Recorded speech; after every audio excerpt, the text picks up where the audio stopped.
Sampurasun, Kirasa Baraya Sunda. Alhamdulillah, pada kesempatan malam hari ini kami kedatangan tamu, yaitu Kirasa Sang Petualang Sejati, singgah di pendopo kami Balai Rombeng. Mungkin teman-teman penasaran jejak kisah Sang Petualang ini. Nanti kami selaku host akan menanyakan kisah-kisah dari beliau ini, kisah sedih, kisah bahagia.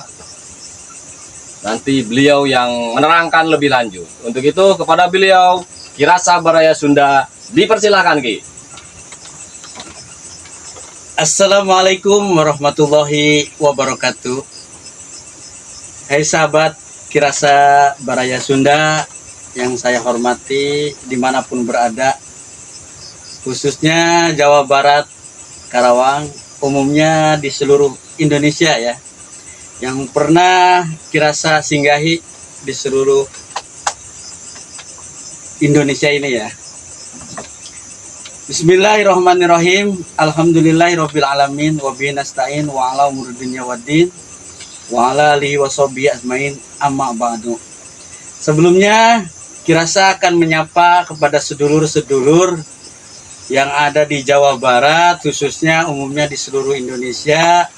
Semoga sedulur-sedulur channel Kirasa Baraya Sunda ada dalam naungan rahmat dan magfirah Allah Subhanahu wa Ta'ala. Sapa-sapa dari sedulur-sedulur yang ada di Tasikmalaya yang pertama ya. Kirasa nyapa kepada sedulur-sedulur yang ada di Tasikmalaya, yang dari pesantren Raja Pola, yang dari pesantren Cipasung, khususnya Manonjaya, Bantar Gebang, Cihaur Beti, pokoknya khusus Tasikmalaya, atau dari Tasikmalaya bergeser ke Ciamis ya. Di seluruh pesantren Ciamis ya. Salam-salam dari Kirasa, semoga sehat selalu, berkah barokah untuk semua yang melihat channel Kirasa ini ya. Bergeser lagi ke Jawa Tengah, bergeser lagi ke Jawa Timur, Kediri. Pokoknya khusus kawan-kawan yang ada di Lirboyo, Tebu Ireng, atau dari Gontor yang melihat channelnya Kirasa Baraya Sunda ini, jangan lupa subscribe ya. Tak lupa lagi kepada kawan-kawan yang dari Cianjur ya, dari Al-Musri ya. Adapun yang masih aktif di Al-Musri atau yang alumni Al-Musri, mohon bantuan subscribe-nya atau di-share ya channel Kirasa Baraya Sunda ini ya. Terus kawan-kawan dari Sukabumi juga, dari Cipriangan, dari Ciberem, dan banyak lagi kawan-kawan yang dari Sukabumi. Tak lupa juga kawan-kawan dari Albantani, Pandeglang, Serang, Rangkas, dan lain-lain ya, yang pernah Kirasa singgahi ya. Sekian dari Kirasa, salam-salam buat kawan-kawan yang ada di seluruh Indonesia, khususnya dari Jawa Barat ya. Kirasa serahkan lagi kepada sang host. Oke, sahabat Kirasa Baraya Sunda, sedikit tadi cerita petualangan keliling-keliling Kirasa dari Jawa Barat, Jawa Timur, keliling dari dunia sampai akhirat, mungkin dia lebih tahu. Untuk itu, biar lebih cepat, kita tanyain aja selama di perjalanan dia pernah singgah paling lama itu di mana Ki? Paling lama pertama Kirasa ini dari keluar SD langsung ke daerah Tasikmalaya. Oh, dari ke Tasikmalaya. Tasikmalayanya titiknya di Kecamatan Raja Polah ya. Yo. Di Raja Polah Kirasa 6 tahun singgah di sono ya, di daerah Raja Polah. Oh, di Raja Polah. Iya. Oh, orang Raja Polah jangan lupa subscribe channel Kirasa Baraya Sunda, karena disebut nih kotanya Raja Polah. Nah, di Raja Polah itu di terminal atau di tempat-tempat prostitusi atau tempat-tempat agamis Ki? Ya alhamdulillah Kirasa sama orang tuanya ini disimpan di daerah pondok pesantren ya. Alhamdulillah lah Kirasa kepada orang tua sangat berbahagia terasanya ketika kita udah dewasa, sangat membutuhkan ilmu-ilmu agama gitu ya. Alhamdulillah di Tasik ini kirasa 6 tahun di tempat pesantren. Terus Di Raja Pola itu berarti. Raja Pola Di Raja itu. Pola. Iya. Nah, berarti sejak umur berapa tahun? Pokoknya pas kirasa ini dari keluar SD, Oh, keluar akhirnya SD. orang tua langsung melanjutkan kirasa ke daerah Tasikmalaya. Di sono kirasa nggak punya saudara, nggak punya kawan dari kampung. Kirasa asal usulnya dari kelahiran Kerawang ya. Dirasa dari Kerawang nih. Iya. Kerawangnya tepatnya di Pokoknya di titik Kerawang ujung lah. Pantura, iya. Pantura. Berarti di area Pantura, pantai utara. Nah, dari sejak keberangkatan ke pesantren, di pesantren itu diberi pelajaran-pelajaran pesantren berarti ya Ki? Alhamdulillah. Pertama itu Alhamdulillah. kitab apa yang dipelajari Ki? Ya seperti umumnya kawan-kawan yang ada di seluruh pesantren, mungkin kalau khusus Jawa Barat biasanya ngajinya Jurumiyah dulu ya. Oh, Jurumiyah. Berarti itu Kalau awal ya? Iya, Awal. Jurumiyah dulu, Jurumiyah Sapina. Kalau di daerah selatan atau di daerah waktu itu Tasik. Mm-mm. Kalau mungkin waktu ke daerah Banten, Al-Bantani, pasti akan mengenal kitab Amil. Wes. Apa tuh kitab Amil Ki? Kitab Amil itu Iya. seperti kitab Jurumiyah. Jadi kalau Banten itu punya khasnya itu kitab Amil ya. Seperti apa Amil. tuh? Seperti apa? Ya, ilmu Coba alat. Sedikit.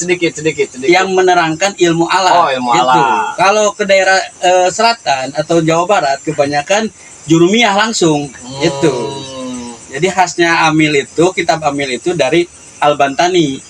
Berarti beda metode pembelajaran. Kalau dari Banten itu kitab Amil, kalau yang dari Jawa Barat Priangan itu langsung Jurumiyah. Langsung Jurumiyah. Tapi sama sebenarnya Sama itu, kitab alat nerangin semua. tentang kitab alat. Oh gitu. iya. Cuma itu khasnya perbedaan dari Banten atau dari selatan. Selatan itu kebanyakan dari Jurumiyah dulu. Jurumiyah. Nah, itu di Tasikmalaya. Iya. Mungkin ada kisah sedih atau kisah bahagianya Ki. Nah, kisah sedihnya dulu Ki. Ya. Ceritain selama kita jauh dari orang tua nih. Apa Ki?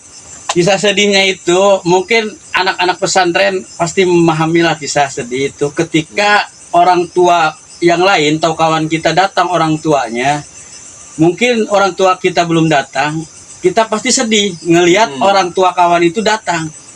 Apalagi baru dari SD keluar dari pesantren langsung ke pesantren yang jauh arahnya dari Kerawang sampai Tasikmalaya. Kita kangen lah orang tua ya Ki. Nah itu yang paling sedih itu ketika kita jauh dari orang tua, ngelihat teman kita itu dijenguk sama orang tua. Iya. Nah kirasa ini cuma dibarengin sama orang tua tuh pas pemberangkatannya aja. Selama 6 tahun kirasa nggak dijenguk-jenguk sama orang tua. Berarti selama 6 tahun Kirasa belum bertemu orang tua. Belum waktu orang itu. Ketemunya itu 3 tahun. 3 tahun baru. Baru pokoknya selama 6 tahun di Tasik itu kirasa ini cuma 3 kali pulang dari selama 6 tahun itu. Nah kisah sedihnya seperti itu. Makanya ketika kirasa ngelihat teman-teman dijemput atau dijenguk sama keluarganya, kirasa pasti ngumpet ke lemari. Kenapa ngumpet? Nangis. Kadang suka bertanya hati, ini orang tua tuh ada enggak? Sampai orang lain yang ngejenguk. Nah di situ kisah pilu sedihnya kirasa waktu di pesantren. Apalagi ketika ngedengar takbir bau lebaran. Nah itu sangat terhayat-hayat banget, pingin pulang tapi orang tua nggak boleh ngizinin pulang. Makanya harus fokus, bener-bener fokus ngaji waktu itu. Ya mungkin bukan karena orang tua nggak sayang ya Ki ya. Berarti Ya alhamdulillah emang kerasanya itu sekarang. suatu bimbingan pendidikan dari orang tua supaya kita fokus di pesantren Betul mengaji. sekali. Iya, Yang iya, dirasakan iya. sama Aki itu betul sekali. Iya, Ya mungkin waktu itu Aki berpikiran seperti ini orang tua sebenarnya sayang apa Seperti tidak. kita anak terbuang aja gitu. Iya, jadi berpikir ke situlah jelek ke orang tua tuh. Ya, oke, Bahwa oke. orang tua tuh sayang enggak. Ternyata pas kerasa udah tua seperti ini baru terasa. Iya. Ternyata orang tua itu meninggalkan kita ke pesantren itu sayang. Berarti hikmah dari kerasnya orang tua itu sekarang kerasanya. Iya, kerasanya Iya, ketika iya, kita iya. udah berumah tangga pasti baru Nah, terasa. tadi itu kisah sedihnya sahabat semua. Baraya Sunda, kisah sedihnya seperti itu mungkin bisa mewakili anak-anak kita yang pesantren sekarang nih. Mungkin sedih atau apa. Itu tipnya harus gimana Ki? Tip untuk anak-anak pemula yang pesantren. itu pasti kan nangis, sedih, jauh dari orang tua. Tips, nah mungkin ada buat anak-anak sekarang nih. Ya kalau yang dirasakan sama Aki ini mungkin nggak jauh beda dengan anak-anak yang sekarang. Tipnya itu kalau anak baru itu, anak pemula masuk pesantren itu, pertama jenguk minimal 1 bulan, jangan seminggu 2 minggu. Itu bagi orang tua. Bagi orang tua itu jenguk 1 bulan minimal ya. Orang tua itu harus melihat 1 bulan minimal, jangan kurang atau lebih dari 1 bulan. Iya. Pokoknya patokannya pertama itu 1 bulan, biar rasa kangennya anak itu ada dan orang tua pun melepaskan biar anaknya jadi orang soleh. Biar orang tua pun nggak selalu ingat terus ke anaknya. Nah itu mungkin tips bagi orang tua. Ya, sekarang gitu. Tips bagi anaknya yang di pesantren. Bagi anaknya, pokoknya anaknya itu kalau masukin ke pesantren, yang bisa metode pesantrennya gimana cara anak biar betah dulu. Jadi jangan suruh ngaji dulu kalau waktu Aki di pesantren itu.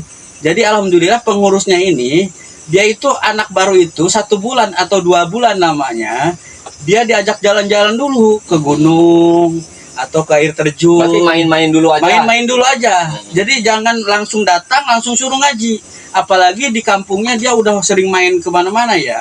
Pasti nggak bakalan betah itu. Apalagi di zaman sekarang. Jadi kita itu sebagai pengurus di pesantren harus tahu metode anak zaman sekarang. Jadi anak itu ketika ada anak baru, ajak jalan-jalan dulu, biar betah dulu, baru dia butuh. Karena apa? Saking lamanya di pesantren, akhirnya dia merenung mikir, masa gua mau jalan-jalan dulu? Atau gua mau main dulu? Harusnya berpikir kalau orang benar-benar mau ngaji. Pasti 1 bulan itu pasti anak berpikir. Iya. Itu berarti kisah sedihnya dan tips. Sekarang kisah bahagia. Nah, masa-masa di pesantren atau apa mungkin ketemu perempuan sesama santriawati yang ini. Nah, pokoknya mah yang apa sih? Yang bahagianya aja. Sekarang gimana tuh, Ki? Yang bahagia itu ketika banyak yang tertarik ke pesantren gitu. Ya, pokoknya anak-anak pesantren salam semua dimanapun berada ya. Selalu semangat, selalu berjuang untuk mencari ilmu ya. Ilmu akhirat khususnya insya Allah dunia akan mengikuti ya. Iya benar. Jangan kayak teman saya itu, Kang Randy. Oh iya, kenapa Kang Randy? Randy? Jadi PCD itu. Oh iya. Jangan seperti itu, Ki. Iya. Oke, yang bahagianya biar dia tertarik, Ki. Nih, ini cerita Aki dulu ya. Aki itu ketika 1 tahun, 2 tahun belum merasakan manisnya ngaji. Karena 1 tahun itu mungkin masih keluar masuk ilmu tuh. Keluar masuk. 2 tahun mulai ilmu masuk. Pertama ngaji kitabnya itu Yaqulu Bainama atau Imriti yang 2 tahun itu. Nah di situ mulai paham. Ketika ngaji paham, baru di situ mulai semangat ngaji, betah, mulai nggak ingat pulang. Kalau sumpamanya ngaji udah enak, udah merasakan manisnya ilmu, insya Allah pulang lupa. Nah makanya Aki sarankan itu pengurus itu harus tahu metode pengurus di pesantren itu, metode anak gimana caranya betah dulu. Ketika udah betah, dia merasakan manisnya mengaji atau mencari ilmu, insya Allah anak gak mau pulang, betah di pesantren sampai nuntut minimal ya ilmu alatnya maksimal 12 pannya itu. Kalau udah 12 pan, insya Allah kitab apapun bisa baca itu. Nah yang Aki rasakan ketika Aki udah merasakan manisnya mengaji itu, waktu mengaji kitab Sulamun Taufik dengan kitab Alfiyah, dengan kitab Ihya Ulumuddin dan Al-Hikam. Nah, Aki di situ melihat perjalanan Al-Imam Ghazali. Nah, di situ tertarik banget.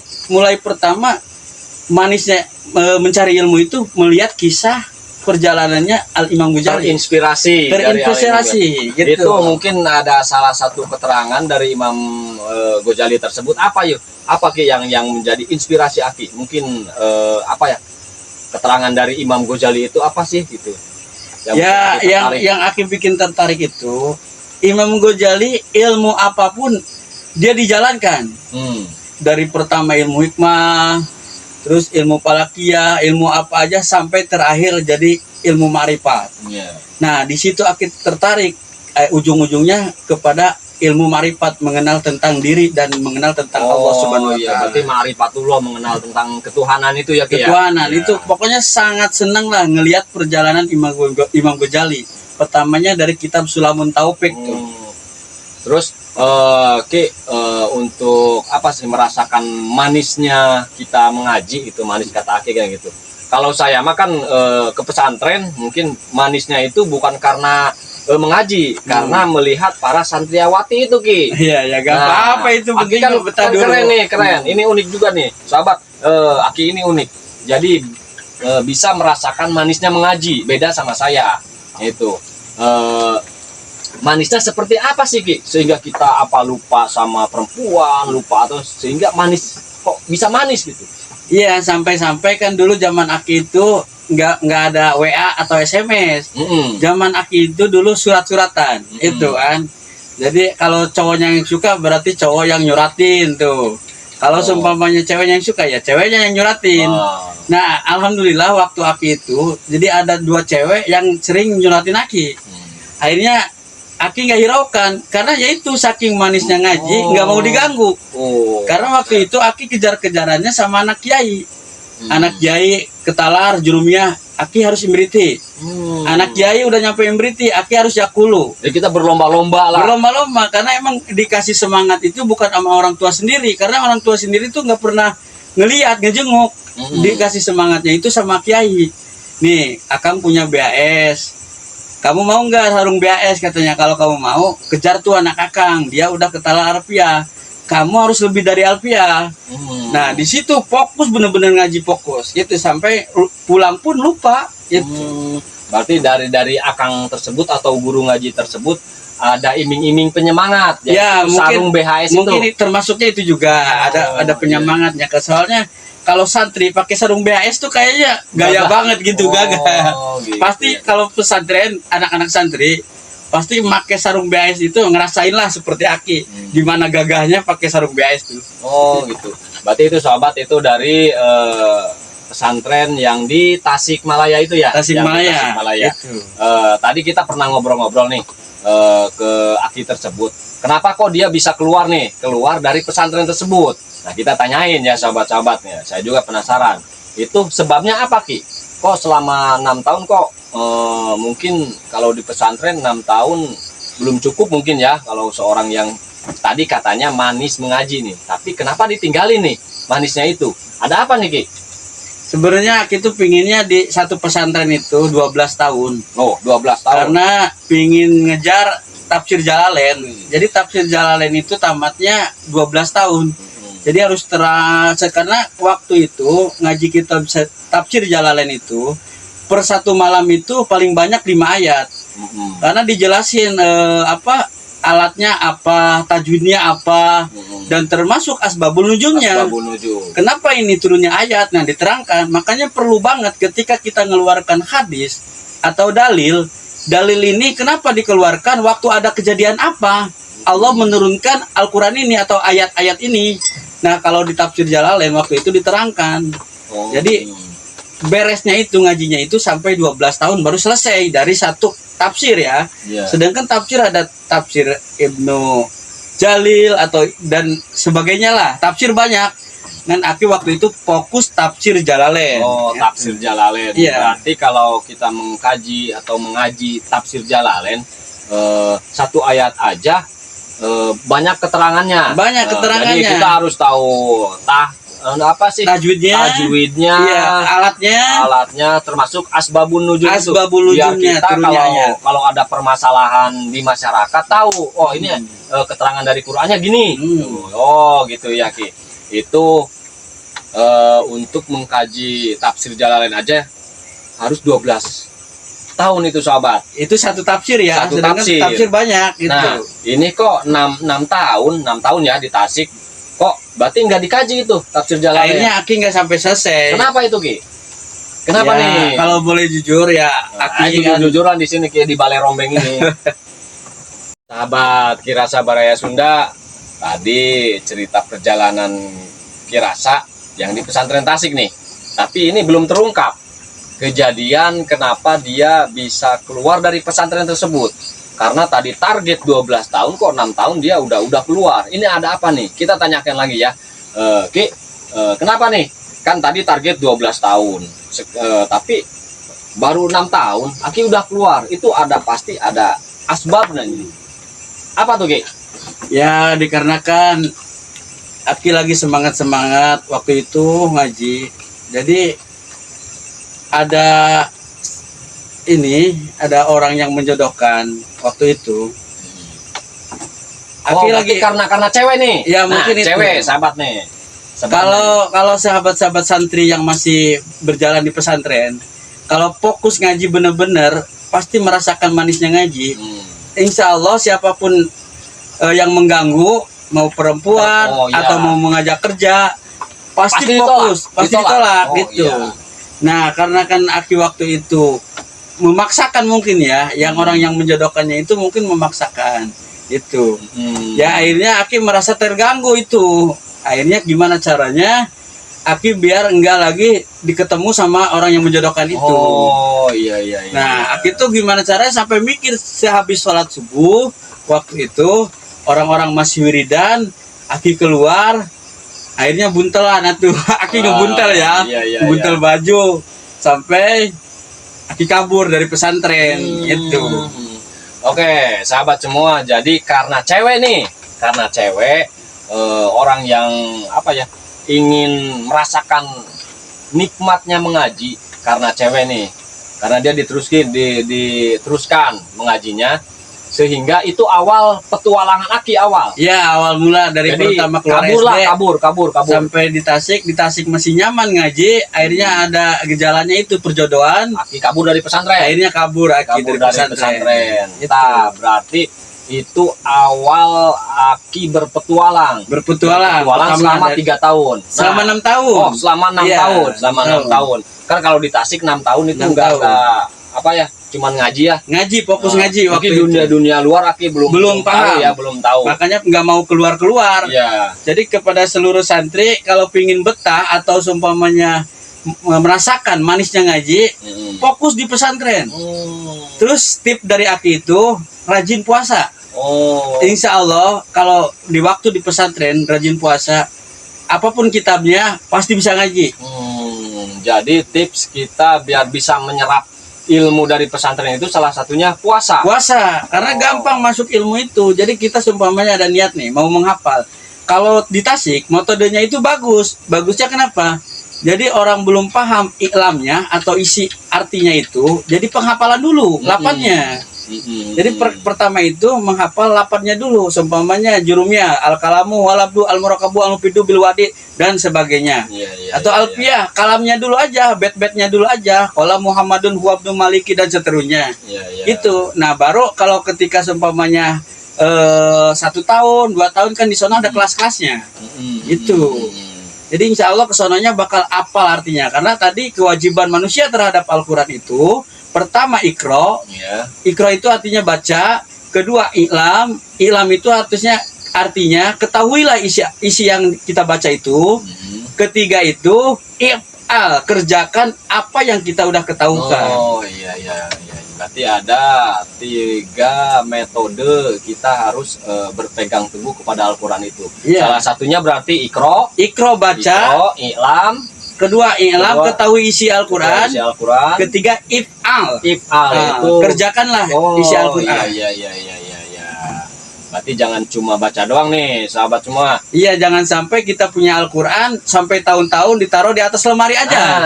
Gitu. Jadi harus bermanfaat ya, minimal 1 hari 1 ayat 2 ayat gitu ya. Jangan sampai kita punya Al-Quran kita cuma ditaruh dari lemari aja sampai bertahun-tahun itu Al-Quran nggak dibuka. Oke, sahabat semua, itu mungkin perjalanan di Tasik. Mungkin sahabat semua penasaran nih. Nanti ada part 2 mungkin ya Ki ya. Kalau diceritain nih semua nih perjalanan Kirasa selama berapa tahun Ki? 6 tahun ya? 6 tahun di Tasik, lalu berkelana 3 tahun. Oh, berkelana 3 tahun. Nah, mungkin di selanjutnya insya Allah akan diterangkan kelana tentang riwayat itu. Iya, ini tentang perjalanan nanti di luar ini lebih seru, sahabat. lebih seru, lebih wah. Mungkin tentang ritual, tentang mistis, tentang ilmu kebal, ilmu hikmah, atau ilmu apa aja. Terus siapa aja yang dia ketemu, yang dia samperin, dia temui, mungkin orang-orang hebat yang ada di Jawa Barat, Jawa Tengah, Jawa Timur, bahkan sampai wilayah yang paling jauh apa Ki? Bali nyampe Ki? Nyampe Bali, nyampe Madura, Oh nyampe Aceh. Oh ini sahabat semua nyampe Aceh. Terus yang paling unik dari Kirasa ini, dia pakai apa coba? Pakai kendaraan apa coba? Kendaraan otok-otok, tahu kan otok-otok? Coba dilihat. Mungkin motor apa ya? Nggak ada dashboard, nggak ada plat nomor. Itu dia pakai yang gituan, tapi nyampe ke Aceh, kan keren. Nanti kita sambung lagi perjalanan Kirasa part 2 selama mengembara berpetualang area Nusantara ini. Mungkin sahabat semua, saya selaku host dicukupkan sampai di sini. Mungkin ada pesan-pesan terakhir dari Kirasa untuk semuanya.